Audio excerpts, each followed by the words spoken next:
Pemirsa, PLT Sekretaris Daerah Aceh Dr. Andes Muhammad Dirwansyah MSI menegaskan pentingnya sinkronisasi kebijakan fiskal nasional dan daerah untuk mendukung pembangunan keberlanjutan. Hal ini disampaikan saat membuka lokakarya penyelarasan kebijakan fiskal kerangka ekonomi makro dan pokok-pokok kebijakan fiskal regional serta KUA PPAS bagi pemerintah Aceh dan pemerintah Kabupaten Kota se-Aceh yang diadakan di Gedung Serbaguna Seda Aceh pada Rabu 30 Oktober 2024.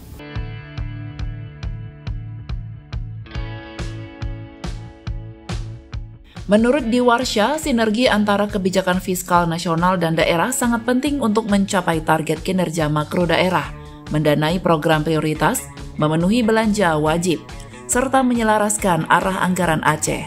Ia juga mengingatkan bahwa kebijakan fiskal harus berfokus pada kepentingan publik, terutama dalam mendukung pertumbuhan ekonomi, mengurangi kemiskinan, menekan kesenjangan sosial, dan menciptakan lapangan kerja. Dirwansyah menambahkan bahwa keberhasilan kebijakan ini membutuhkan kerjasama erat antara pemerintah daerah dan legislatif, serta pemahaman mendalam mengenai regulasi terkait.